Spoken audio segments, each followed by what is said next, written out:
Lieutenant Sarah Chun stood in the war room at 0530 hours, her reflection barely visible in the darkened windows that overlooked Fort Braxton's sprawling compound. At 23, she possessed the kind of analytical mind that could dissect complex battlefield scenarios in minutes, yet her age made her invisible to the senior officers who shaped military strategy. The maps spread across the conference table told a story of mounting pressure along the Eastern Front, where conventional tactics had failed repeatedly. But Sarah saw patterns in the chaos that others missed, connections that experience alone couldn't reveal. What her superiors didn't know was that in exactly 72 hours, their dismissal of her youth would cost them everything they thought they understood about modern warfare. Before we jump back in, tell us where you're tuning in from, and if this story touches you, make sure you're subscribed because tomorrow I've saved something extra special for you. The morning briefing at Fort Braxton began with the usual ritual of coffee, status reports, and the subtle hierarchy that governed military life. Sarah Chun arrived 30 minutes early, as she always did, settling into the back corner of the Tactical Operations Center with her tablet and a stack of classified intelligence reports she'd been studying since dawn. The room gradually filled with officers whose combined experience spanned decades of conflict, men and women whose ribbons and insignia told stories of battles fought and won across multiple theaters of war. Colonel Marcus Brennan entered precisely at 0600, his presence commanding immediate attention from the assembled staff. Behind him followed Major Catherine Sullivan, Captain Robert Hayes, and the other senior officers who formed the backbone of the base's strategic planning division. Sarah watched from her corner as they took their positions around the central briefing table, their conversation flowing easily among equals who had earned their place through years of proven leadership. She was not among them, despite graduating summa cum laude from West Point with a degree in strategic studies. Despite scoring in the 99th percentile on every tactical assessment she'd ever taken, despite developing innovative approaches to asymmetric warfare that had impressed her instructors, Sarah remained relegated to the periphery. Her role as assistant intelligence analyst kept her busy with data compilation and preliminary threat assessments, but when it came to the real strategic decisions, she was treated as a highly educated secretary. The irony wasn't lost on her. While her colleagues gained experience through traditional command structures, Sarah had spent her free time immersed in advanced game theory, studying historical campaigns through computational models, and developing predictive algorithms that could analyze enemy movement patterns with remarkable accuracy. She understood warfare not just as a series of tactical engagements, but as a complex system of interconnected variables that could be manipulated through careful strategic planning.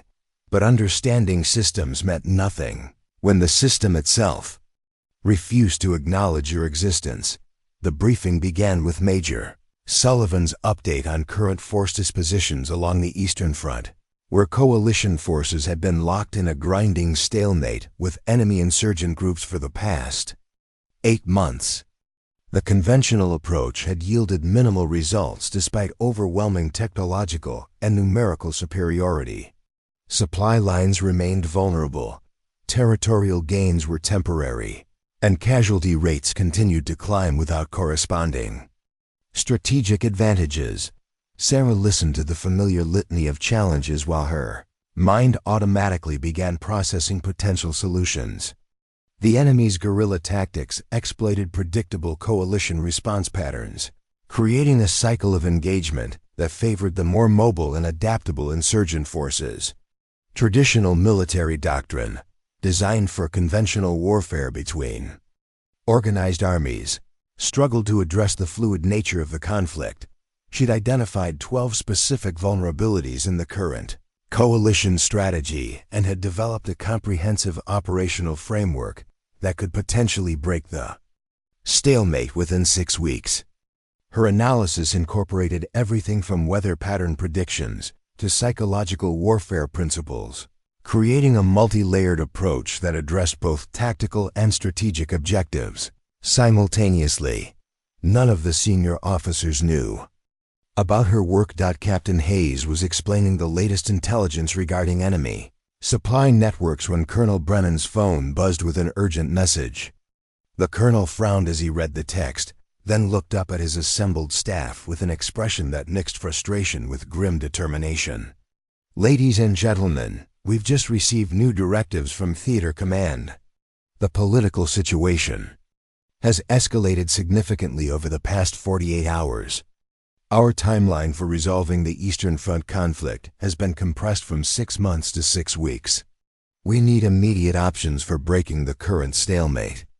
The room erupted in controlled chaos as officers began discussing accelerated operational timelines, resource allocation adjustments, and the feasibility of various tactical modifications to existing plans.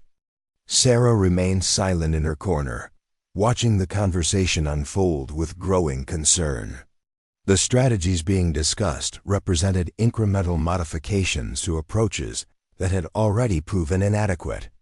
Doing the same things faster wouldn't change their fundamental limitations. Major Sullivan was advocating for increased air support and expanded patrol perimeters when Captain Hayes interrupted with concerns about supply line security. Their debate highlighted the central problem that Sarah had identified weeks ago. Coalition forces were reacting to enemy initiatives rather than shaping the battlefield according to their own strategic objectives. They were playing the enemy's game by the enemy's rules, which guaranteed continued stalemate regardless of resource allocation. "What about unconventional approaches?" asked Captain Morris, the newest member of the strategic planning team. "Maybe we need to think outside traditional doctrine." Colonel Brennan nodded approvingly. "That's exactly what we need. Fresh perspectives, innovative strategies. I want everyone to submit detailed proposals by 1400 hours tomorrow. We need ideas that can change the fundamental dynamics of this conflict." Sarah felt her heart rate accelerate. This was exactly the type of opportunity she'd been preparing for, the chance to present her comprehensive strategic framework to decision-makers who might actually implement it. She'd been refining her proposals for months, developing detailed operational plans that addressed both immediate tactical requirements and long-term strategic objectives. But as the meeting continued, it became clear that the invitation for fresh perspectives was directed toward the senior officers present, not toward junior analysts sitting in the back corner. When Colonel Brennan began assigning specific planning responsibilities, Sarah wasn't mentioned. When he outlined the review process for evaluating proposals, her role remained limited to providing supporting intelligence data. She was expected to supply information that others would use to develop strategies, not to develop strategies herself. Meeting concluded with assignments distributed among the senior staff and a sense of urgency that energized the room. Officers began forming small groups to discuss preliminary ideas, their conversations animated by the challenge of developing innovative solutions under compressed timelines. Sarah gathered her materials and prepared to return to her desk, where she would continue analyzing intelligence reports, while others shaped the plans that would determine the course of the conflict. As she reached the door, she overheard a conversation between Captain Hayes and Major Sullivan that stopped her in her tracks. 6 weeks isn't enough time to develop genuinely innovative strategies, Hayes was saying. We'll end up with modified versions of existing plans because that's all we have time to properly evaluate. Maybe that's not such a bad thing, Sullivan replied. Innovation sounds good in theory, but when lives are on the line, you want proven approaches implemented by experienced commanders. This isn't the time for experimental strategies developed by people who've never seen actual combat. The words stung because they captured exactly how Sarah knew she was perceived. Despite her extensive theoretical knowledge and analytical capabilities, she lacked the combat experience that senior officers considered essential for strategic planning. Her age compounded the problem, making it even easier for others to dismiss her potential contributions as academic exercises rather than practical solutions. But Sarah understood something that her more experienced colleagues seemed to miss. The nature of warfare was changing faster than traditional military institutions could adapt. The conflicts of the 21st century required different approaches, new frameworks for understanding how technology, psychology, and information warfare intersected with conventional military tactics.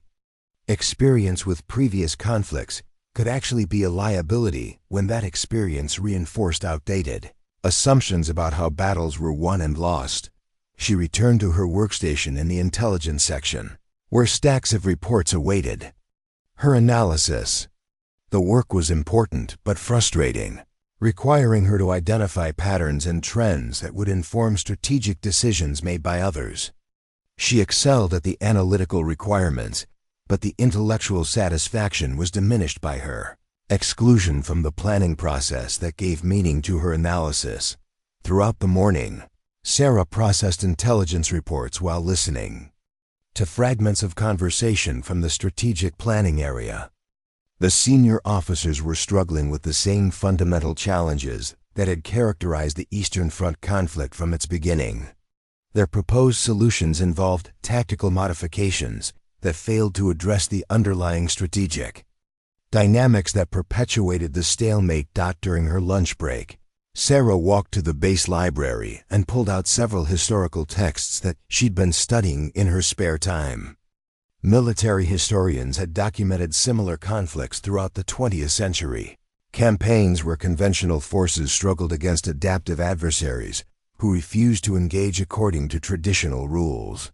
The successful resolution of these conflicts had typically required strategic innovations that challenged orthodox military thinking. Sarah had identified specific historical precedents that applied directly to the current situation, case studies that illustrated how creative, strategic thinking could overcome apparent material disadvantages. Her comprehensive operational framework incorporated lessons from these historical examples while adapting them to contemporary technological and political realities. She knew her plan could work. She'd tested it through computer simulations, validated it against historical precedents, and refined it through months of careful analysis. The framework addressed every major challenge that had stymied coalition forces while creating new opportunities for strategic initiative.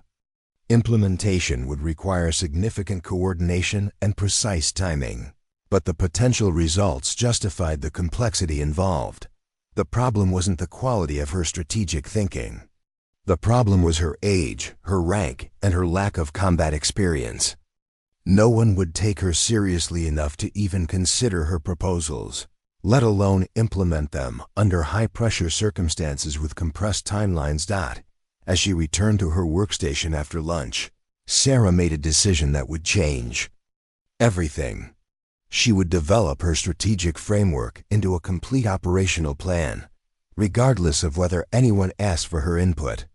She would prepare detailed briefing materials, contingency analyses, and implementation timelines. And when the moment was right, she would find a way to present her ideas to decision-makers who had the authority to act on them.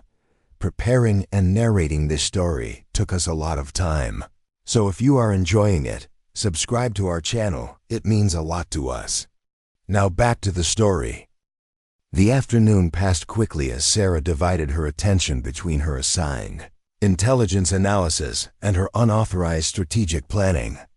She worked with the intensity of someone who understood that opportunity might not present itself again, developing detailed operational frameworks while maintaining the appearance of routine analytical work. By 1700 hours, when most of the strategic planning team had departed for the day, Sarah remained at her desk, surrounded by classified documents and theoretical frameworks that no one else knew existed. She was 23 years old, junior in rank, and completely invisible to the senior officers who shaped military strategy. She was also developing the plan that would win an unwinnable battle. But first, she had to survive being too young to matter in a system that valued experience over innovation, age over insight, and tradition over transformation. The real battle, she was beginning to understand, wouldn't be fought on the Eastern Front. It would be fought right here, in the corridors of Fort Braxton, where proving herself meant overcoming assumptions that were deeper and more entrenched than any enemy fortification. The following morning brought news that would reshape the entire strategic landscape. Sarah arrived at Fort Braxton's Intelligence Center to find the overnight watch officer, Lieutenant David Park, waiting with a folder marked Flash Priority in red letters. His expression carried the weight of someone who had been processing classified communications since midnight. "Chun, you need to see this immediately," Park said, handing her the encrypted dispatch. "Theater Command sent this 3 hours ago. It changes everything we thought we knew about the Eastern Front situation." Sarah opened the folder to find satellite reconnaissance photos that made her stomach clench. The images showed enemy force concentrations that were 3 times larger than previous intelligence estimates had suggested. Sophisticated equipment that intelligence analysts had assumed was beyond the insurgents' capabilities. Supply networks that extended far deeper into contested territory than anyone had realized. The enemy wasn't just adapting to coalition tactics. They were preparing for something much larger. She spent the next 2 hours analyzing the new intelligence data, cross-referencing it with her existing strategic assessments, and discovering patterns that painted an increasingly alarming picture. The insurgent forces weren't operating as isolated guerrilla units responding to coalition pressure. They were functioning as components of a coordinated strategic network that had been systematically building capability while coalition commanders focused on tactical engagements. By the time the senior staff arrived for their morning briefing, Sarah had compiled a preliminary threat assessment that fundamentally challenged every assumption underlying current coalition strategy. The report documented evidence of strategic coordination, advanced planning capabilities, and resource allocation patterns that suggested the insurgents were preparing for a major offensive operation. Colonel Brennan reviewed her analysis with the intense focus of someone who understood the implications immediately. The compressed 6-week timeline that had seemed challenging yesterday now appeared completely inadequate given the scale of the threat they were actually facing. "How confident are you in these assessments?" Brennan asked, studying the satellite imagery that supported Sarah's conclusions. "Highly confident, sir. The pattern analysis shows correlation coefficients above 90% across all major indicators. The enemy has been systematically positioning assets for a coordinated offensive that could overwhelm our current defensive preparations." Major Sullivan leaned over Brennan's shoulder to examine the report, her expression shifting from skepticism to concern as she absorbed the implications. "This suggests they've been planning this operation for months while we've been treating individual engagements as isolated incidents." "That's exactly right, ma'am," Sarah replied. "Our tactical successes have been masking a strategic failure to recognize the larger operational framework they've been developing." Captain Hayes joined the conversation, pointing to specific elements of Sarah's analysis that highlighted the enemy's logistical capabilities. "If these assessments are accurate, they have the resources to sustain operations for considerably longer than our current models predict." Sarah nodded, but before she could elaborate on the strategic implications, Colonel Brennan's phone rang with a call from Theater Command. The conversation was brief but intense, consisting mainly of acknowledgments and assurances that Fort Braxton would provide updated threat assessments within 12 hours. When Brennan finished the call, his expression carried the weight of someone who had just received news that made an already difficult situation exponentially worse. "Ladies and gentlemen, we have a problem that extends beyond anything we've previously considered. Theater Command has intelligence indicating that the enemy offensive Sarah identified is scheduled to begin within the next 10 days. We're not looking at a 6-week timeline to resolve the Eastern Front conflict. We're looking at 10 days to prevent a catastrophic defeat. The briefing room fell silent as the implications registered. 10 days to develop and implement strategic solutions that could counter an enemy offensive that had been months in preparation. 10 days to overcome tactical disadvantages while operating under political constraints that limited available responses. 10 days to achieve what months of conventional operations had failed to accomplish. Sarah felt her pulse accelerate as she realized this represented exactly the type of crisis where innovative strategic thinking could make the difference between victory and disaster. Her comprehensive operational framework had been designed to address precisely these circumstances, incorporating rapid response capabilities and adaptive tactics that could disrupt enemy coordination, while creating new opportunities for coalition initiative. But as the senior staff began discussing emergency response protocols, it became clear that Sarah's role would remain limited to intelligence analysis rather than strategic planning. Her threat assessment would inform decisions made by others, but she would not be involved in developing the operational responses that her analysis had made necessary. Major Sullivan was outlining accelerated planning timelines when Captain Morris raised concerns about the feasibility of developing effective countermeasures within such compressed timeframes. 10 days isn't enough time to coordinate the kind of multi-unit operations this situation requires. We need strategies that can be implemented quickly with existing resources and minimal coordination complexity. Agreed, replied Captain Hayes. We should focus on proven tactical approaches that can be scaled up rapidly rather than attempting to develop new operational frameworks under pressure. Sarah listened to the conversation with growing frustration. The senior officers were defaulting to incremental modifications of existing approaches precisely when the situation demanded fundamental strategic innovation. Their experience was leading them toward solutions that had already proven inadequate against the enemy's evolving capabilities. Colonel Brennan assigned specific responsibilities among the senior staff, emphasizing the need for detailed proposals that could be implemented within the 10-day window. The planning process would involve round-the-clock analysis, coordination with multiple command levels, and integration of intelligence data with operational requirements.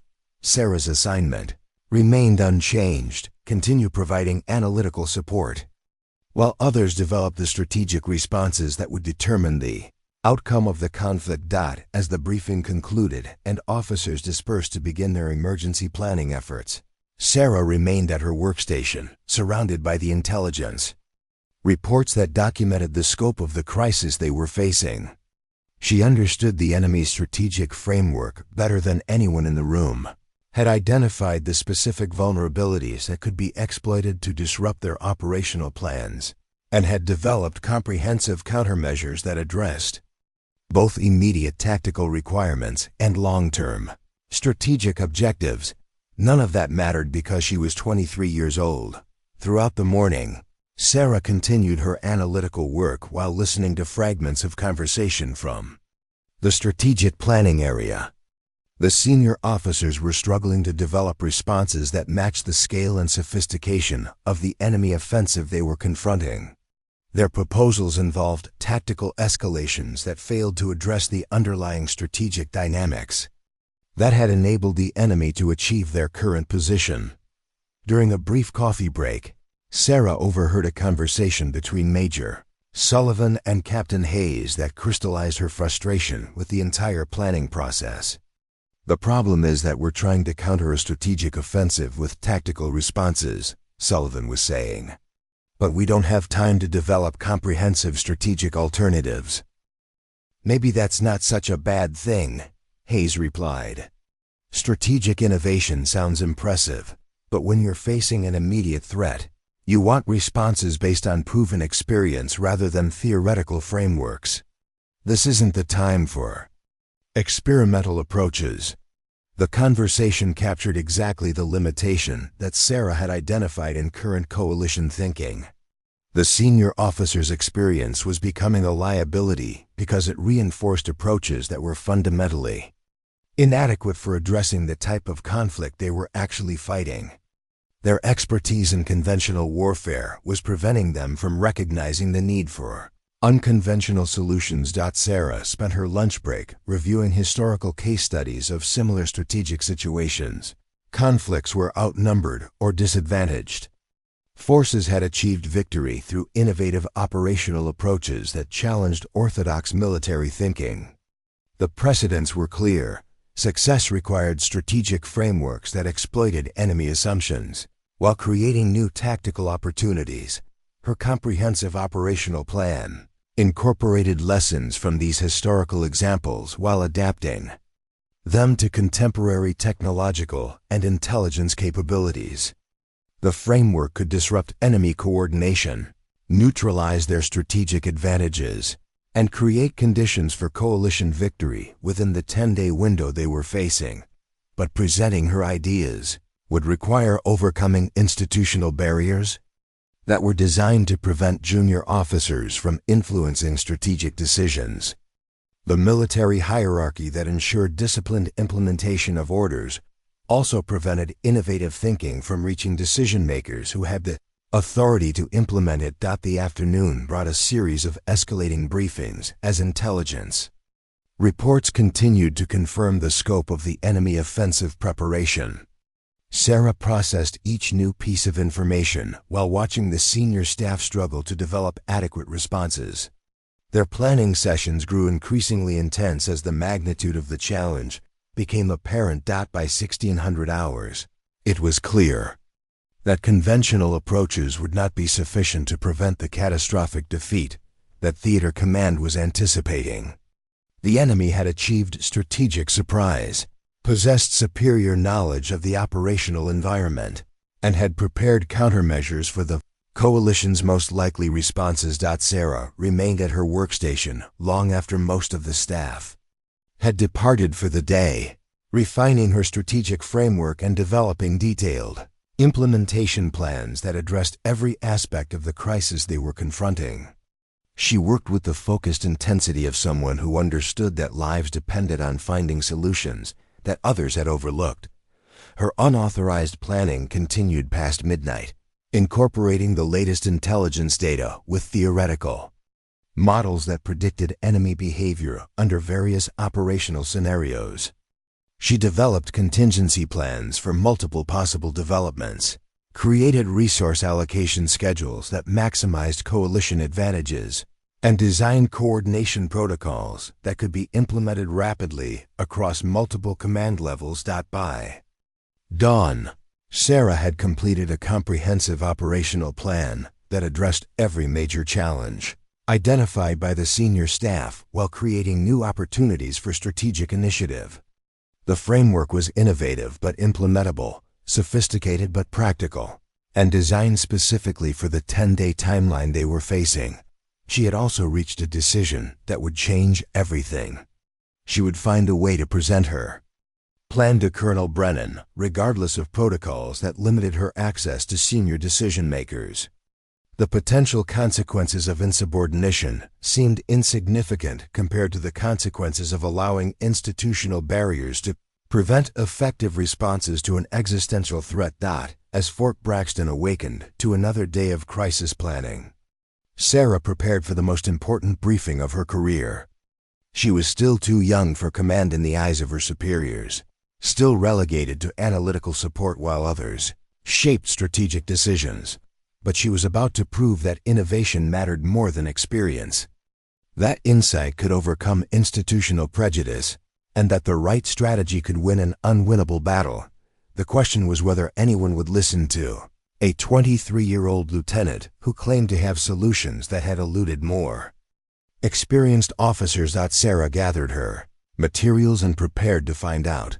The emergency session convened at 0500 hours on day 7 of the 10-day countdown.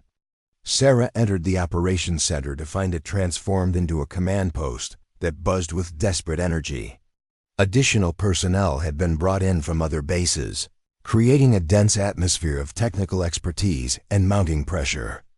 Communication equipment lined every wall, displaying real-time intelligence feeds from reconnaissance assets positioned across the Eastern Front. General Patricia Whitmore had arrived from Pentagon Strategic Command during the night, her presence signaling that the crisis had escalated beyond regional concerns. The general's reputation preceded her, a brilliant tactician who had successfully commanded operations in 3 different theaters, known for making difficult decisions under impossible circumstances. Her silver hair and weathered features told the story of someone who had spent decades proving herself in a military culture that questioned women's capabilities in combat. Leadership. Colonel Brennan called the session to order with an urgency that reflected the deteriorating situation. Intelligence updates had continued throughout the night, each one confirming Sarah's analysis while revealing additional complications that made conventional responses even less viable. Ladies and gentlemen, the situation has reached critical levels, Brennan announced, his voice carrying the strain of 72 hours with minimal sleep. General Whitmore is here to coordinate our response with Theater Command and Pentagon Strategic Planning. We have 3 days remaining before the enemy offensive begins, and our current options remain inadequate. Sarah sat in her designated position near the intelligence stations, watching as the senior staff presented their proposals to General Whitmore. Major Sullivan outlined a defensive strategy that involved consolidating coalition forces at prepared positions while calling for additional air support. Captain Hayes presented an offensive option that would attempt to disrupt enemy preparations through preemptive strikes against identified staging areas. Both approaches represented variations of strategies that had been tested and found wanting over the previous 8 months of conflict. Sullivan's defensive plan would cede initiative to an enemy force that had demonstrated superior tactical flexibility. Hayes's offensive strategy risked significant casualties, while targeting assets that could be quickly relocated or replaced. General Whitmore listened to each presentation with the focused attention of someone evaluating options that would determine the fate of thousands of coalition personnel. Her questions were precise and revealing, probing the assumptions underlying each proposal while highlighting vulnerabilities that the presenters had failed to address. Major Sullivan, your defensive strategy assumes that enemy forces will attack prepared positions rather than bypassing them entirely. What contingencies do you have for scenarios where they avoid direct confrontation? Sullivan's response revealed the fundamental weakness in her approach. Ma'am, our intelligence suggests they lack the coordination capability for complex bypass operations. Their previous patterns indicate preference for direct engagement. Captain Hayes, Whitmore continued, your offensive plan targets static assets that intelligence indicates are already mobile. How do you account for the probability that these targets will be relocated before your strikes can be executed? Hayes struggled to provide a satisfactory answer, acknowledging that target verification would require additional reconnaissance time that they didn't possess. Sarah watched the exchanges with growing frustration. The questions General Whitmore was asking highlighted exactly the issues her strategic framework had been designed to address. Her plan incorporated dynamic target assessment, adaptive response protocols, and coordination mechanisms that could function effectively against an enemy force that refused to conform to conventional tactical models, but she remained silent in her analytical role, providing supporting data while others shaped strategic decisions that she knew were fundamentally flawed. The session continued for 3 hours as various officers presented modifications and alternatives to the basic defensive and offensive approaches. None of the proposals adequately addressed the strategic realities they were confronting. Each presentation prompted additional questions from General Whitmore that revealed deeper problems with conventional thinking. During a brief recess, Sarah overheard a conversation between General Whitmore and Colonel Brennan that crystallized her growing sense of urgency. Colonel, I need options that match the sophistication of the threat we're facing, Whitmore was saying. The proposals I've heard represent incremental adjustments to approaches that have already proven inadequate. Where are the innovative strategies that could change the fundamental dynamics of this conflict? Brennan's response revealed his own frustration with the planning process. Ma'am, we've pushed our best people to develop creative solutions. The problem is that innovation requires time for development and testing, resources we simply don't have available. Then find people who can think faster, Whitmore replied sharply. Someone in this command must have insights that haven't been considered. I refuse to accept that our only options are variations of strategies that have consistently failed. Sarah felt her heart racing as she realized this represented exactly the opening she had been waiting for. General Whitmore was explicitly requesting the kind of innovative strategic thinking that her framework provided. The conversation suggested that rank and experience were less important than results when facing an existential threat. She made a decision that would change everything. During the next scheduled break, Sarah approached Colonel Brennan with a confidence that surprised even herself. Sir, I have a strategic proposal that addresses the concerns General Whitmore has raised. Brennan looked at her with an expression that mixed surprise with irritation. Martinez, this isn't the time for speculative analysis. We need proven solutions from experienced officers. With respect, sir, the proven solutions haven't worked.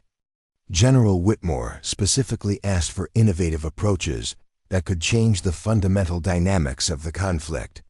I have a comprehensive operational framework that does exactly that.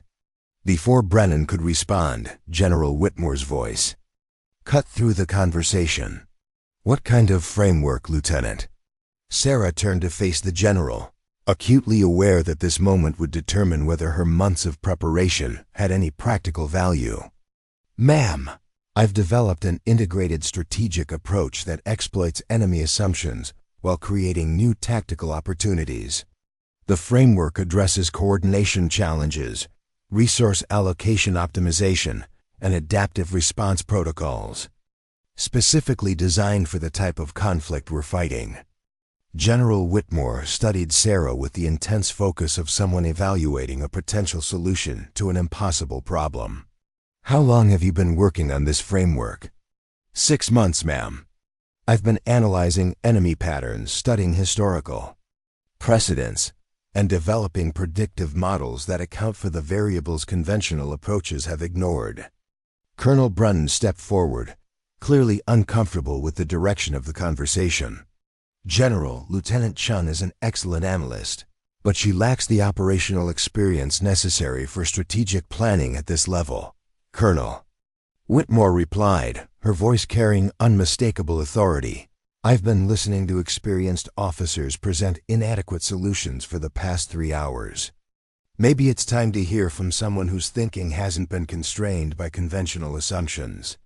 The operations center fell silent as personnel realized they were witnessing a moment that challenged fundamental protocols about military hierarchy and decision-making authority. Sarah found herself at the center of attention from officers whose combined experience represented decades of military leadership. Lieutenant Chun, General Whitmore continued, you have 15 minutes to present your framework. Make it count. Sarah felt the weight of months of preparation condensing into this single opportunity. She moved to the central briefing area, her tablet containing the comprehensive strategic plan that no one else knew existed. The presentation material she had refined during countless late-night sessions suddenly became the most important briefing of her career. Ma'am, the enemy's strategic advantage comes from their ability to exploit our predictable response patterns.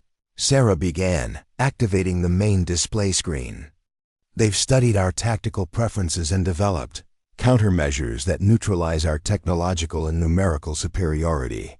The screen showed a detailed analysis of coalition engagement patterns over the previous 8 months, highlighting the repetitive nature of their operational approaches. Sarah had identified 12 specific tactical sequences that coalition forces employed consistently, creating vulnerabilities that adaptive enemy commanders could anticipate and counter. Our conventional strategies assume that superior firepower and air support will compensate for tactical predictability. But the enemy has demonstrated that coordination and adaptability can overcome material advantages when they can predict our responses. General Whitmore leaned forward, studying the data patterns Sarah had identified. "What's your alternative approach?" Sarah advanced to the next section of her presentation, revealing the strategic framework she had developed to counter enemy advantages. "Ma'am, instead of trying to overwhelm enemy positions, we create conditions where their coordination becomes a liability rather than an asset." The plan involved a complex series of deception operations, coordinated feints, and adaptive response protocols that would force enemy commanders to make decisions faster than their communication networks could handle. Sarah had identified specific points where enemy coordination systems were vulnerable to disruption, creating opportunities for coalition forces to achieve tactical surprise despite being outnumbered. The framework incorporates 3 integrated components, Sarah continued, her confidence growing as she outlined the plan she'd refined over months of careful analysis. First, information warfare operations that feed false intelligence into enemy communication networks. Second, rapid response protocols that allow coalition units to exploit enemy confusion before they can adapt.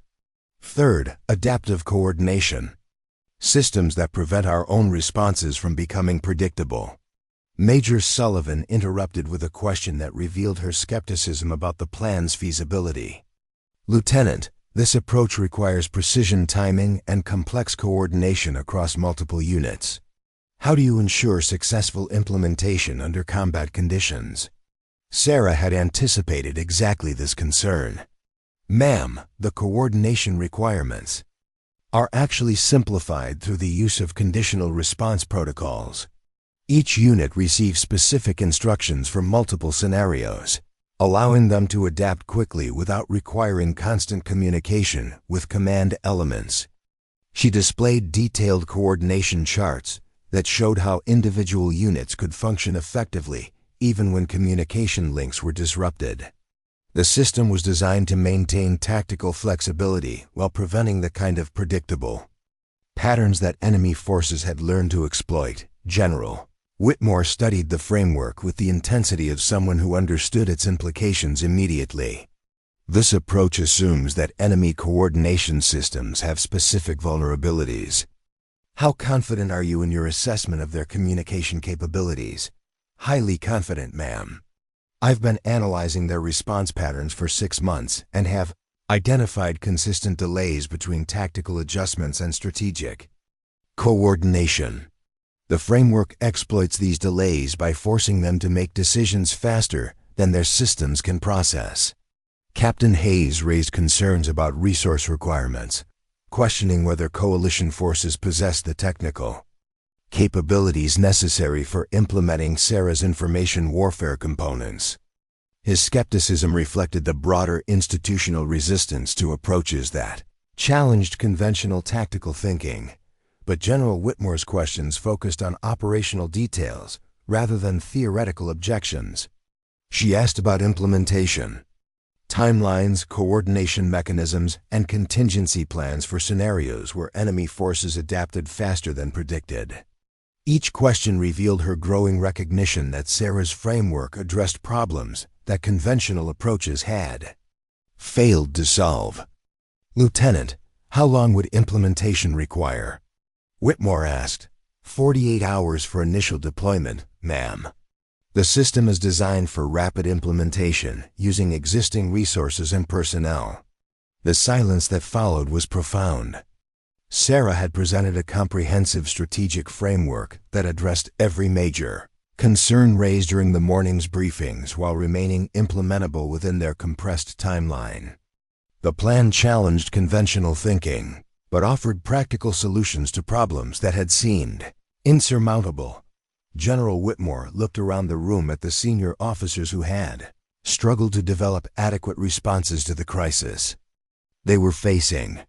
Then she looked back at Sarah, whose unauthorized planning had produced exactly the kind of innovative strategy that conventional wisdom suggested was impossible to develop under pressure.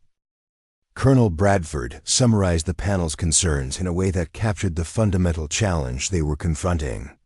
Lieutenant, your framework represents innovative strategic thinking that addresses problems conventional approaches have failed to solve. The question is whether we can risk implementing an untested strategy under circumstances where failure could result in catastrophic defeat. Before Sarah could respond, the conference room door opened and General Whitmore entered with Colonel Brennan and an aide carrying urgent intelligence updates. The expression on Whitmore's face indicated that the situation had deteriorated significantly during the afternoon evaluation session. Ladies and gentlemen, we have new intelligence that changes our timeline dramatically, Whitmore announced, settling into a chair at the head of the conference table. Enemy forces have accelerated their preparation schedule. Intelligence indicates their offensive will begin tomorrow morning at 0600 hours. The conference room fell silent as the implications registered. The 10-day countdown had just collapsed to 18 hours. Sarah's framework, which had been designed for implementation within 48 hours, would now have to be deployed with minimal preparation time. Colonel Richardson, what's your assessment of Lieutenant Chun's framework? Whitmore asked. Richardson exchanged glances with his fellow evaluators before responding. Ma'am, the framework is sophisticated and addresses strategic problems that conventional approaches have failed to solve. Our concern is implementation complexity, given the compressed timeline we're now facing. Colonel Vasquez? The technical components are feasible, but optimal execution would benefit from additional preparation time that we no longer possess. Colonel Bradford? From a strategic planning perspective, the framework offers our best opportunity for success, given the constraints we're operating under. The question is whether we can execute effectively with 18 hours of preparation. General Whitmore turned to Sarah, her expression revealing the weight of a decision that would affect thousands of coalition personnel. Lieutenant, can your framework be implemented effectively with 18 hours of preparation time? Sarah felt the moment crystallize around her. Months of unauthorized planning had led to this instant where theoretical analysis would be tested against practical reality. The strategic framework she had developed represented her best understanding of how to achieve victory against overwhelming odds, but implementing it under extreme time pressure would require flawless execution from personnel who had never worked together using protocols they had never practiced. Ma'am, the framework can be implemented within 18 hours if we begin immediately, and if command authority is delegated to personnel who understand the operational requirements. She replied, What kind of command authority? Someone needs to coordinate the multiple elements of the operation in real time, making adaptive decisions based on enemy responses. The coordination requirements exceed what traditional command structures can manage effectively. General Whitmore studied Sarah for a long moment, recognizing the implication of her statement. The young lieutenant who had developed the strategic framework was also the person best qualified to coordinate its implementation. Traditional military hierarchy suggested that command authority should be delegated to senior officers with extensive operational experience. Practical necessity suggested that expertise mattered more than rank when facing an existential threat. Colonel Brennan, what's your assessment of Lieutenant Chun's capability to coordinate implementation of her framework? Brennan struggled with a response that balanced institutional protocol with operational necessity. Ma'am, Lieutenant Chun has demonstrated exceptional analytical capability and thorough understanding of the strategic requirements. My concern is her lack of operational command experience. Colonel Richardson, you've evaluated her framework extensively. Do you believe she understands the practical requirements for implementation? Richardson's response carried the weight of someone who had spent decades evaluating military leadership under pressure. "Ma'am, Lieutenant Chun has anticipated implementation. Challenges that experienced officers often overlook. Her understanding of coordination requirements suggests practical insight that extends beyond theoretical knowledge." General Whitmore made the decision that would transform Sarah from excluded analyst to operational commander. "Lieutenant Chun, you have 18 hours to implement your framework and prevent catastrophic defeat of coalition forces on the Eastern Front. Colonel Brennan will provide whatever resources and authority you require." Sarah felt the weight of responsibility settling on her shoulders, like armor that she had been preparing to wear for months without knowing it.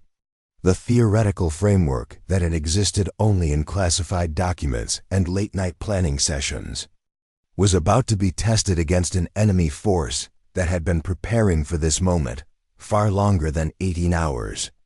"Ma'am, I'll need direct communication authority with all coalition units, access to technical specialists for implementing information warfare components, and coordination support from officers who understand adaptive response protocols." Granted. Colonel Brennan established Lieutenant Chun as operational coordinator for the emergency response. All necessary resources are authorized. As the evaluation committee dispersed to begin implementation preparations, Sarah remained in the conference room, staring at the operational plans that would determine whether innovative strategy could overcome institutional limitations and enemy advantages simultaneously. In 18 hours. She would discover whether being too young for command meant being exactly the right age to win an unwinnable battle. The crisis had fully emerged, and Sarah Chun was no longer excluded from the solution. She was the solution, the tactical operations center transformed into Sarah's command nexus within 30 minutes of General Whitmore's authorization. Banks of communication equipment lined the walls, displaying real-time feeds from reconnaissance assets positioned across the Eastern Front. Digital maps showed coalition unit positions, enemy force concentrations, and the complex web of coordination points that would determine the success or failure of her strategic framework. Sarah stood at the Central Command Station, surrounded by officers who had been reassigned to support her operation, despite having never worked under the command of a 23-year-old lieutenant. Major Sullivan coordinated communication links with forward units. Captain Hayes managed intelligence feeds from reconnaissance assets. Colonel Richardson supervised the technical specialists, implementing information warfare components. The atmosphere carried tension that extended beyond normal pre-operation anxiety. Every person in the command center understood they were participating in an unprecedented experiment where innovative strategy would be tested against enemy forces that had spent months preparing for this offensive. Success would validate Sarah's unconventional approach to asymmetric warfare. Failure would result in catastrophic defeat that could reshape the entire strategic balance in the region. Sarah activated the primary communication system, her voice reaching coalition commanders positioned across hundreds of square miles of contested territory. "All units, this is Alpha Command. Operation Mindbridge is now active. Confirm receipt of tactical packages and standby for coordination protocols." The responses came back within minutes, each unit commander acknowledging receipt of the specialized instruction sets that would guide their participation in Sarah's framework. Unlike traditional military operations that relied on centralized command and control, Mindbridge was designed around distributed coordination that allowed individual units to adapt quickly while maintaining strategic coherence. Lieutenant Colonel Angela Torres, commanding the 3rd Reconnaissance Battalion, was the first to respond with operational readiness. Alpha Command, Recon 3, is in position with full tactical package implementation. Information warfare assets are active and standing by for target designation. Sarah checked her coordination display, confirming that Torres's unit was positioned at the critical junction point where enemy communication networks converged. The 3rd Reconnaissance Battalion would initiate the deception operations that would begin undermining enemy coordination before their offensive could achieve momentum. Recon. 3. Initiate Phase 1 deception protocols. Target Package Bravo 7 is now active. Across the Eastern Front, Torres's technical specialists began feeding false intelligence into enemy communication networks, exploiting the vulnerabilities that Sarah had identified during months of careful analysis.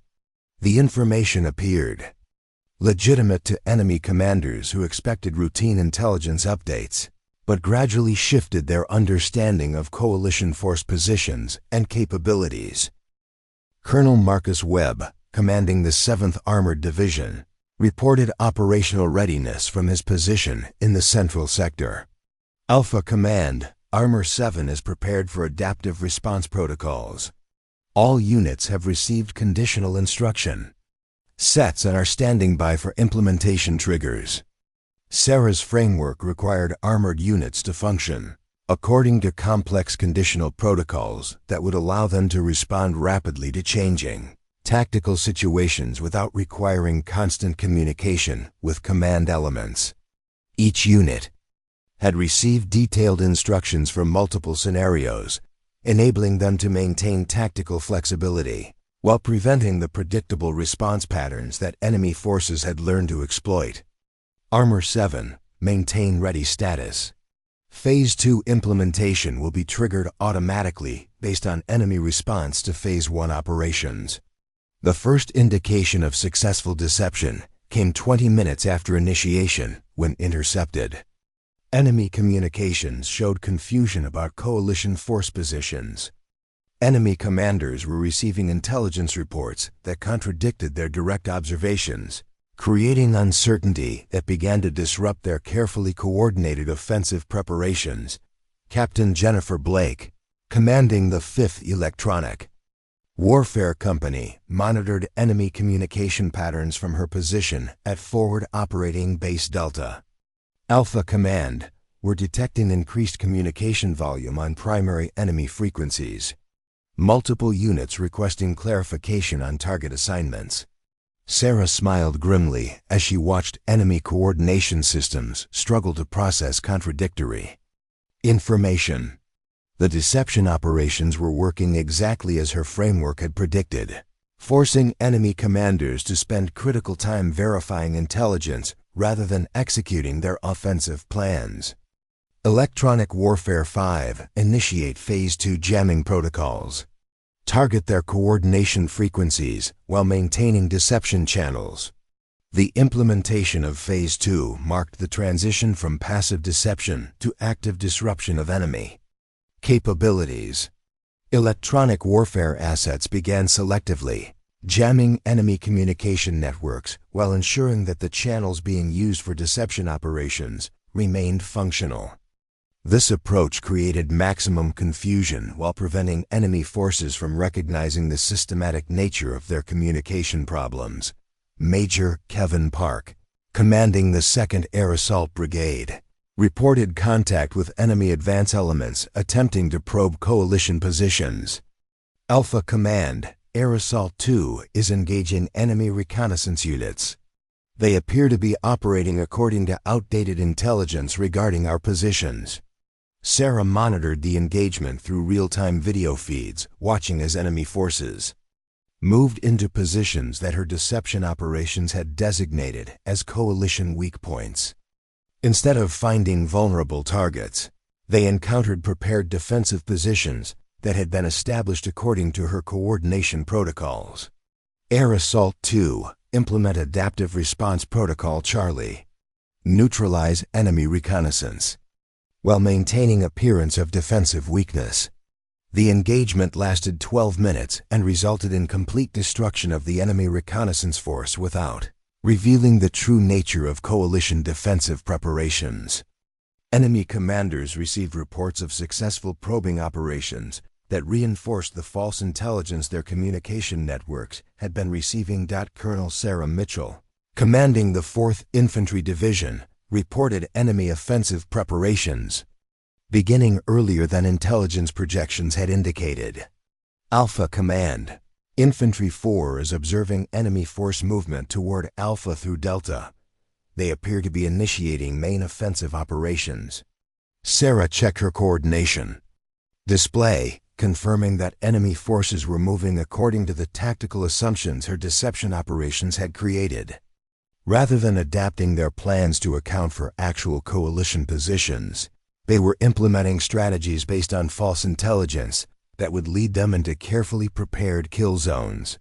Infantry 4, implement Phase 3 coordination. Protocols. All units execute adaptive positioning according to conditional set Bravo. Phase 3 represented the culmination of Sarah's strategic framework, the moment when months of preparation would be tested against enemy forces that had been systematically deceived about coalition capabilities and positions. Rather than defending static positions or launching predictable counterattacks, coalition units would implement coordinated maneuvers that exploited enemy assumptions while maintaining tactical flexibility. The battle that followed challenged every conventional assumption about asymmetric warfare. Enemy forces that had achieved tactical surprise through months of careful planning found themselves engaging coalition units that had anticipated their movements and prepared countermeasures for their tactics. The coordination systems that had represented their primary advantage became liabilities when the intelligence feeding those systems had been systematically compromised. Major Lisa Rodriguez, commanding the 6th Artillery Battalion, reported successful engagement of enemy formations that had moved into predicted positions. Alpha Command. Artillery 6 has multiple targets in designated kill zones. Enemy forces are concentrating exactly as framework projections indicated. Sarah watched the tactical display as enemy formations moved deeper into the engagement areas her framework had established.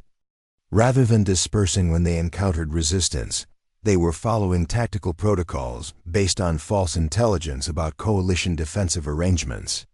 Artillery 6, implement precision engagement protocols. Maintain enemy misconceptions about our response capabilities while degrading their offensive potential. The artillery bombardment that followed was devastating, not just because of its accuracy, but because enemy forces had been positioned to maximize their vulnerability while believing they were exploiting coalition weaknesses. Sarah's framework had turned enemy tactical sophistication against them, using their own coordination capabilities to achieve their destruction. Lieutenant Colonel David Chun, commanding the 8th Special Operations Group, reported successful penetration of enemy command positions. Alpha Command. Special Ops 8 has eyes on enemy command elements. They appear to be struggling with communication failures and contradictory intelligence reports. Sarah's information warfare components were achieving exactly the effect she had designed them to produce. Enemy commanders were spending critical time attempting to understand why their carefully planned offensive was encountering unexpected resistance while their communication systems provided increasingly unreliable information. Special Ops 8, maintain observation and report enemy adaptation attempts. Do not engage command elements until Phase 4 authorization. The third hour of the battle brought the first indication that enemy forces were beginning to recognize the systematic nature of their communication problems. Intercepted transmissions showed growing awareness that their intelligence had been compromised, but the recognition came too late to prevent the tactical damage that Sarah's framework had inflicted. Colonel Richardson monitored the information warfare status from his position at the Technical Coordination Station. Alpha Command. Enemy forces are attempting to establish alternative communication protocols. Some units are beginning to operate independently of central coordination. Sarah had anticipated this development and had prepared specific countermeasures for scenarios where enemy forces attempted to adapt to her deception operations. Understood. Initiate Phase 4 protocols. All units transition to pursuit operations according to the conditional set Delta.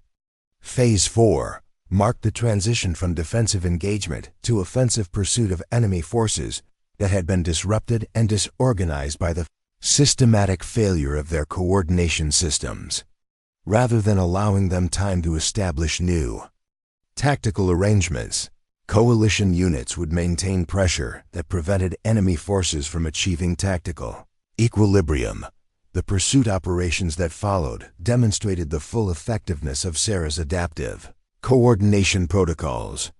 Coalition units maintained tactical coordination while adjusting rapidly to changing enemy positions, creating sustained pressure that prevented enemy forces from consolidating defensive positions or implementing effective countermeasures. Major Torres reported successful completion of her unit's objectives as enemy forces in her sector began withdrawing from their original positions. Alpha Command, Recon 3 has achieved complete disruption of enemy coordination in Sector Bravo. Enemy units are withdrawing without effective command structure. Similar reports arrived from across the battlefield as Sarah's framework achieved the systematic degradation of enemy capabilities that months of conventional operations had failed to accomplish.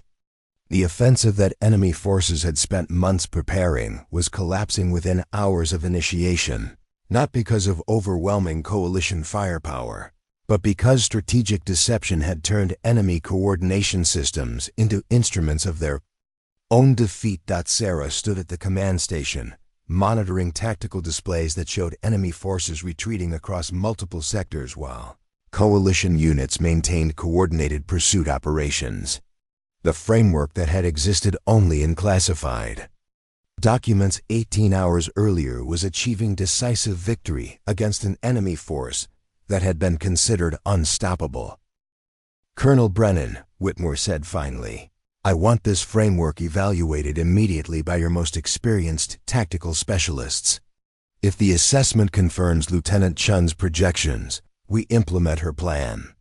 The operations center erupted in controlled chaos as the implications registered. A 23-year-old lieutenant had just presented a strategic framework that might determine the outcome of the most important military operation in the theater. Sarah stood at the center of the briefing area, surrounded by officers whose decades of experience had been insufficient to solve the problem she had addressed through months of unauthorized preparation. The institutional barriers that had kept her marginalized for 8 months had just collapsed in the space of 15 minutes, but the real test was still ahead. Her framework had impressed General Whitmore, but it would be evaluated by tactical specialists who understood the practical challenges of implementing complex operations under combat conditions. Sarah was no longer too young for command. She was about to discover whether her strategy could win an unwinnable battle. The evaluation committee assembled in Conference Room Alpha at 1400 hours, transforming the space into an impromptu war college where Sarah's strategic framework would face the most rigorous analysis of her military career.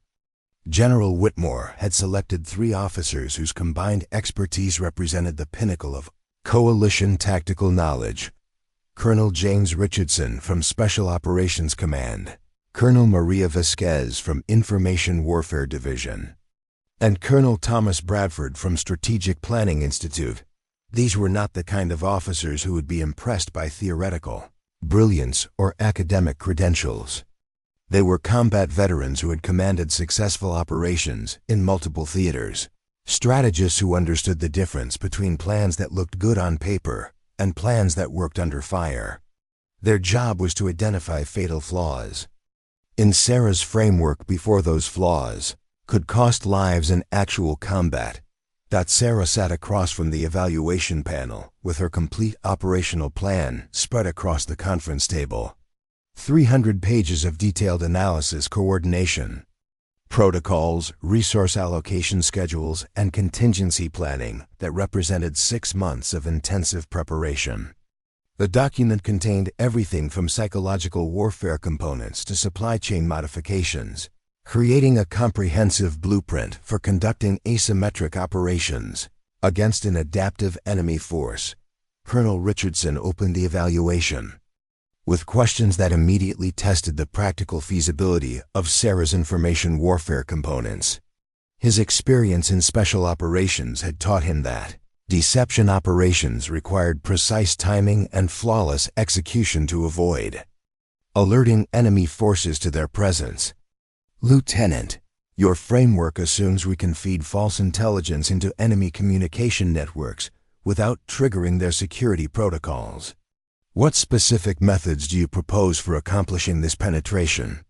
Sarah had anticipated this line of questioning and had prepared detailed technical specifications for the information warfare elements of her plan. Sir, the approach exploits existing vulnerabilities in their communication protocols that our signals intelligence has identified. Rather than attempting direct network penetration, we use their own information distribution patterns against them. She displayed intercepted communications that showed how enemy forces relied on specific frequency patterns and message authentication procedures. Sarah had identified gaps in their security protocols that would allow coalition forces to insert false information at junction points where enemy units expected to receive legitimate intelligence updates. The key is timing the insertions to coincide with periods when enemy commanders expect routine intelligence reports. We provide information that appears legitimate while gradually shifting their operational assumptions. Colonel Vasquez leaned forward, studying the technical diagram Sarah had prepared. As the head of the Information Warfare Division, she understood the complexities involved in conducting effective deception operations against sophisticated adversaries. This approach requires real-time coordination between multiple technical specialists and combat units. How do you maintain operational security while managing the complexity involved? Sarah's response revealed the depth of preparation that had gone into developing her framework. Ma'am, the coordination requirements are actually simplified through compartmentalized execution protocols. Each element of the operation functions independently while contributing to the overall deception effect. She outlined a system where individual units receive specific technical instructions without knowing the broader strategic context. This approach prevented operational details from being compromised if individual elements were discovered while maintaining the coordinated effect necessary for strategic success. Colonel Bradford interrupted with concerns about resource allocation, questioning whether coalition forces possessed the personnel and equipment necessary for implementing Sarah's adaptive coordination systems. His background in strategic planning had taught him that innovative strategies often failed due to inadequate logistical support rather than tactical flaws. Lieutenant, your coordination protocols require specialized communication equipment and trained personnel that may not be available within our current resource constraints. How do you address these limitations? Sarah had spent weeks analyzing coalition resource inventories and personnel capabilities, ensuring that her framework could be implemented using existing assets rather than requiring additional support that might not be available within their compressed timeline. Sir, the coordination systems utilize standard military communication equipment configured with modified protocols that our technical specialists can implement within 24 hours. The personnel requirements are met by reassigning existing staff according to skill sets rather than traditional organizational boundaries. She displayed detailed charts showing how coalition personnel could be reorganized to support her framework without requiring additional training or specialized equipment. The approach maximized existing capabilities while creating new coordination mechanisms that enhanced tactical flexibility. The evaluation continued for 4 hours as the 3 colonels systematically examined every aspect of Sarah's strategic framework. They questioned her assumptions about enemy capabilities, challenged her resource allocation calculations, and probed for vulnerabilities that could be exploited by adaptive adversaries. Each line of questioning revealed their extensive experience with the practical challenges of implementing complex military operations under adverse conditions. But as the afternoon progressed, It became clear that Sarah's preparation had been extraordinarily thorough. She had anticipated most of their concerns and had developed detailed responses that demonstrated both theoretical understanding and practical feasibility. Her framework addressed problems that conventional approaches had failed to solve while remaining implementable within the constraints they were facing. Colonel Richardson's final questions focused on contingency, planning for scenarios where enemy forces adapted faster than predicted. Lieutenant, asymmetric warfare is characterized by rapid adaptation on both sides. What happens when the enemy recognizes your deception operations and develops countermeasures? Sarah's response revealed perhaps the most sophisticated aspect of her strategic thinking. Sir, the framework incorporates multiple adaptation layers that allow us to modify our approach based on enemy responses. If they counter our initial deception operations, we shift to alternative protocols that exploit their countermeasures. She displayed a complex decision tree that showed how coalition forces could respond to various enemy adaptations while maintaining strategic initiative. The system was designed to function effectively even when specific tactical elements were neutralized, creating sustained pressure that would prevent enemy forces from achieving tactical equilibrium. The key insight is that adaptation itself can be turned into a weapon. If we force them to adapt continuously, they consume resources and coordination capacity that would otherwise be used for offensive operations. Colonel Vasquez asked the question that would determine whether Sarah's framework received official approval for implementation. Lieutenant, based on your analysis, what probability of success do you assign to this operational approach? Sarah had known this moment would come and had prepared her response carefully. Ma'am, success probability depends on how we define success. If success means preventing the enemy offensive from achieving its strategic objectives, I assess probability at 85%. If success means achieving decisive victory within the 10-day window, probability drops to 60%.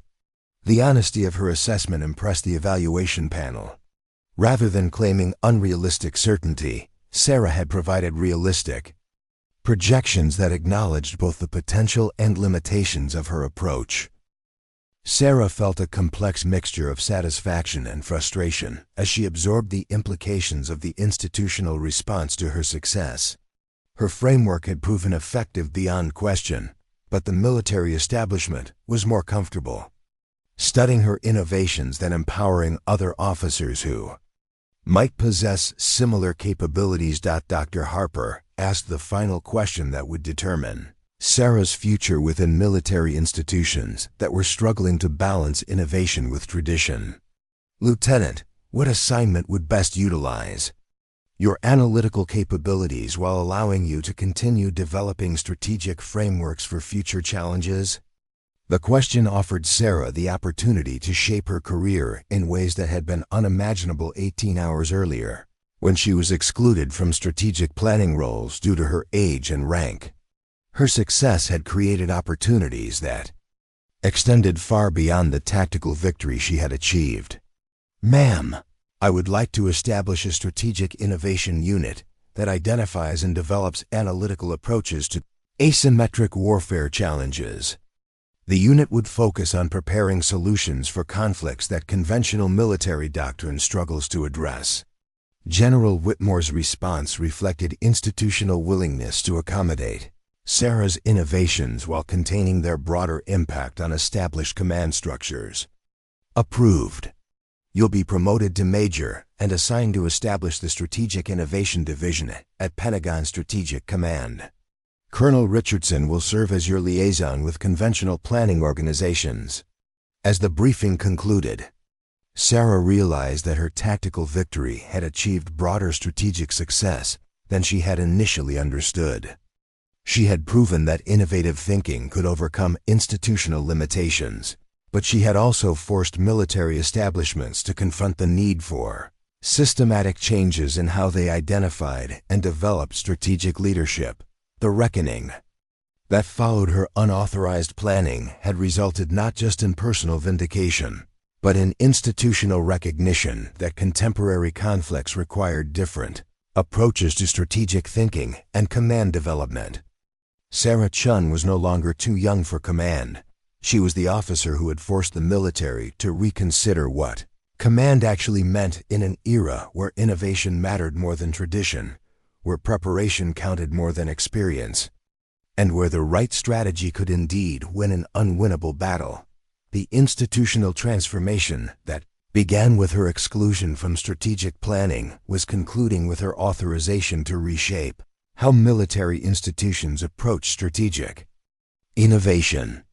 The systems that had dismissed her potential were now depending on her insights to address challenges that conventional thinking had failed to solve. Sarah gathered her operational logs and prepared to leave the conference room, where her career had been transformed from marginalized analyst to strategic innovator. The battle she had won went beyond tactical engagement. It was a victory for the principle that military effectiveness required institutional adaptation to changing warfare requirements. The young lieutenant who had been considered too inexperienced for strategic responsibility was now the major who would train the next generation of military innovators. Her framework had won more than an unwinnable battle. It had changed the conversation about what was possible when institutions embraced innovation rather than resisting it. 6 months after the Eastern Front victory, Major Sarah Chun stood in the Pentagon Strategic Innovation Division, watching her team of hand-picked analysts work through complex scenarios that would have seemed impossible to address using conventional military approaches. The spacious facility hummed with intellectual energy as officers from various backgrounds collaborated on projects that challenged traditional assumptions about modern warfare. Lieutenant Colonel Michael Torres approached Sarah's workstation with intelligence reports. "Major, we've got a situation developing in the Pacific Theater, showing patterns similar to what you identified on the Eastern Front." Sarah reviewed the intelligence package, recognizing tactical signatures that indicated another carefully coordinated enemy offensive. "How much time do we have for analysis?" "Theater Command is requesting preliminary assessment within 72 hours, Torres replied. They specifically requested analysis from the Strategic Innovation Division rather than conventional planning organizations. The request represented institutional acknowledgement that innovative strategic thinking had become necessary capability. Sarah's division was no longer experimental. It was essential. Captain Lisa Rodriguez joined the conversation. "Major, the enemy communication systems in this theater are significantly more sophisticated than the Eastern Front. Our deception protocols will need major modifications." Sarah smiled at her team's professional confidence. "Assemble the full analysis team. We'll approach this systematically." The briefing room filled with specialists whose combined expertise represented interdisciplinary thinking that military institutions had traditionally struggled to coordinate. Computer scientists worked alongside psychological warfare experts. Dr. Jennifer Park presented analysis showing how algorithmic approaches could predict enemy adaptation patterns. "Major, our computational models suggest enemy forces have studied our Eastern Front operations and developed countermeasures." "That's exactly why we exist," Sarah replied. "Static strategies become vulnerabilities when facing intelligent adversaries." Colonel Amanda Foster presented resource allocation analysis. "Major, strategic deception operations can neutralize enemy advantages using less than 15% of the resources required for traditional military responses." Sarah's secure phone rang with a call from General Whitmore. "Major Chun, Secretary of Defense Kane wants to brief congressional leadership on your Pacific Theater analysis next week." 3 days later, Sarah stood in the congressional briefing room, addressing senior political leadership about strategic innovation requirements. "Senators, the strategic challenges we face require different approaches than those that served previous generations effectively. Innovation isn't luxury in contemporary conflict. It's a survival requirement." The questions revealed political understanding that military effectiveness would depend on institutional capacity for continuous adaptation. Congressional support was ensuring that Sarah's division would expand. As the briefing concluded, Sarah realized her unauthorized framework had achieved something beyond tactical victory. It had catalyzed institutional transformation, reshaping how military organizations identified and utilized strategic talent. The young lieutenant, considered too inexperienced for command, had become the major training institutional leaders to embrace innovation. Her journey from exclusion to influence had created pathways for other officers whose unconventional thinking could contribute to national security. Sarah gathered her briefing materials and prepared to return to the Strategic Innovation Division, where new challenges awaited analysis. She was no longer too young for command. She was the commander who had proven that age mattered less than insight, that preparation could triumph over prejudice, and that the right strategy could indeed win any battle that conventional wisdom considered unwinnable. The transformation was complete, but the innovation was just beginning. Up next, you've got two more standout stories right on your screen. If this one hits the mark, you won't want to pass these up. Just click and check them out. And don't forget to subscribe and turn on the notification bell so you don't miss any upload from us. But the battle was not yet won. Enemy forces that had survived the initial engagement possessed the capability to adapt and reorganize if given sufficient time. Sarah's framework had created the conditions for victory, but converting tactical success into strategic triumph would require maintaining pressure until enemy capabilities were completely degraded. All units maintain pursuit operations according to adaptive protocols. Do not allow enemy forces time for reorganization. We'll finish this now. As coalition forces continued their coordinated advance, Sarah realized that her strategic framework had accomplished something beyond tactical victory. It had demonstrated that innovative thinking could overcome institutional limitations, that preparation could triumph over experience, and that the right strategy could indeed win an unwinnable battle, the defiant action that had begun with unauthorized planning sessions was concluding with the kind of decisive military victory that conventional wisdom had considered impossible. Sarah Chun was no longer too young for command. She was the commander who had changed everything. The silence in the Tactical Operations Center at 1847 hours was profound, broken only by the steady hum of cooling equipment and the distant sound of helicopters returning from pursuit operations. Sarah stood at the command station, staring at tactical displays that showed a battlefield transformed beyond recognition. Where enemy offensive positions had threatened coalition forces 12 hours earlier, scattered withdrawal routes now marked the retreat of a force that had been systematically dismantled through strategic deception. General Whitmore entered the command center with an entourage that included Pentagon officials, theater commanders, and intelligence specialists who had arrived to assess the outcome of the most unconventional military operation in recent memory. The atmosphere carried weight that extended beyond normal post-battle evaluation. What had occurred over the past 18 hours challenged fundamental assumptions about military hierarchy, strategic planning, and the relationship between experience and innovation. The preliminary casualty reports lay spread across Sarah's workstation, numbers that told a story of unprecedented tactical success. Coalition losses: 17 wounded, 0 killed in action. Enemy losses estimated at 60% of their offensive capability, with their command structure completely disrupted and their coordination systems requiring months to rebuild. The asymmetric nature of the outcome defied conventional military analysis. Colonel Brennan approached Sarah with an expression that mixed professional respect with institutional uncertainty.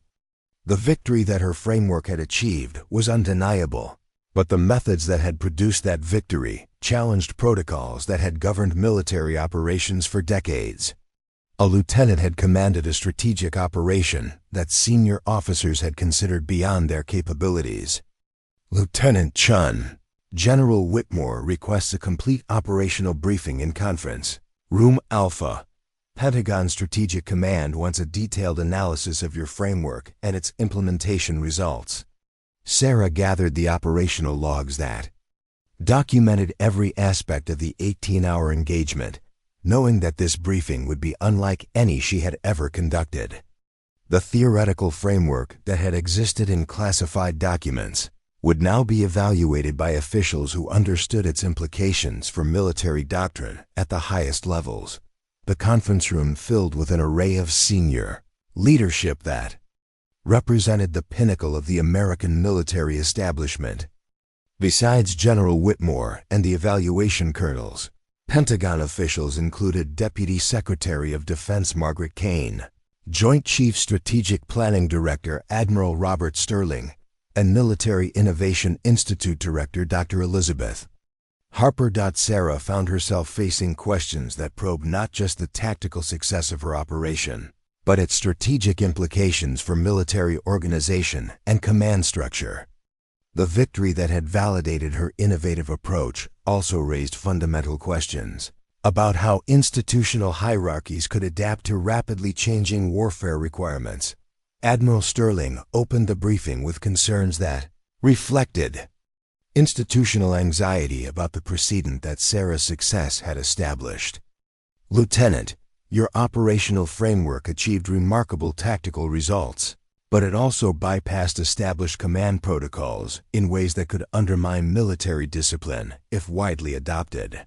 Sarah had anticipated this line of questioning and had prepared responses that acknowledged institutional concerns while defending the practical necessities that had made her approach effective. Sir, the framework succeeded because it addressed specific challenges that conventional command structures were unable to solve within the time frame we were facing. But what happens when junior officers begin believing they can ignore established protocols whenever they disagree with strategic decisions made by their superiors? Sterling continued, military effectiveness depends on disciplined implementation of orders, not individual initiatives that challenge command authority. Dr. Harper intervened with questions that focused on the broader implications of Sarah's strategic innovations for military doctrine development. Lieutenant, your approach incorporated theoretical concepts that military academies have been reluctant to integrate into standard curricula. How do we balance innovation with institutional stability? The question captured the fundamental tension that Sarah's success had created.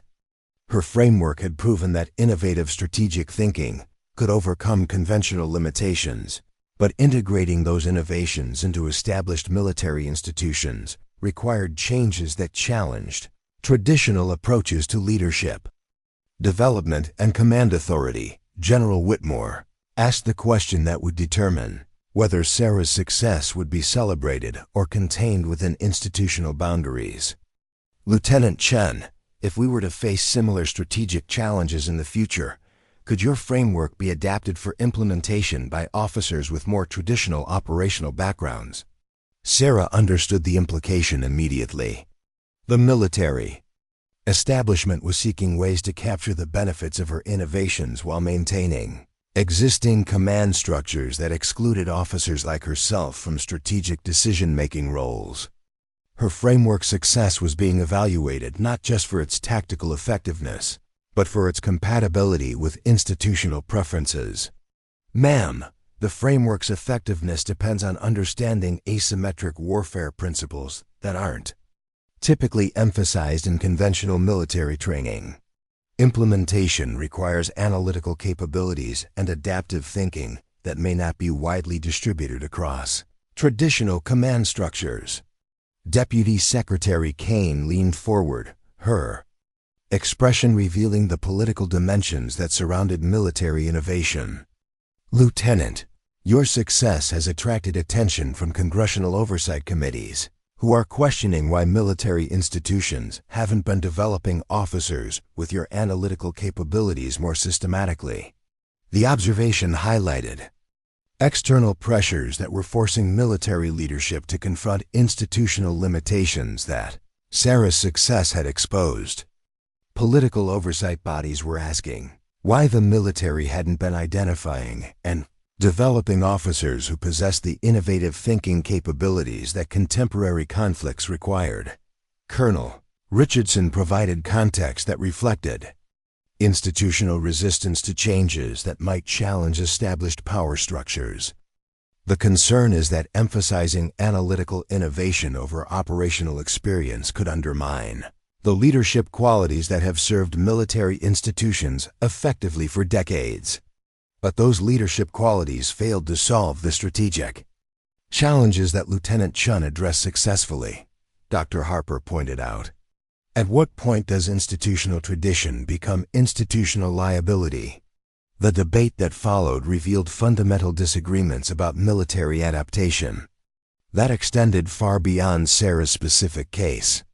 Some officials argued that her success represented an exceptional situation that didn't justify broader institutional changes.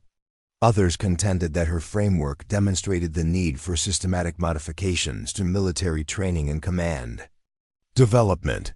General Whitmore called for a recess that allowed private discussions among senior officials about the broader implications of Sarah's operational success.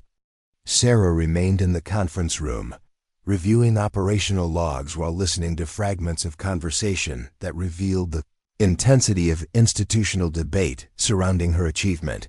When the briefing reconvened, Admiral Sterling presented conclusions that reflected institutional compromise between innovation and tradition. Lieutenant Chun, your operational framework will be integrated into strategic planning curricula at military academies and staff colleges. However, implementation authority for similar operations will remain limited to officers with extensive operational command experience. The decision represented partial recognition of Sarah's innovations while maintaining institutional barriers that would prevent other junior officers from achieving similar command authority. Her strategic thinking would be studied and incorporated into military education, but the command structure that had initially excluded her would remain largely unchanged.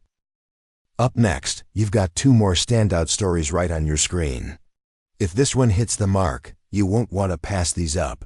Just click and check them out. And don't forget to subscribe and turn on the notification bell so you don't miss any upload from us.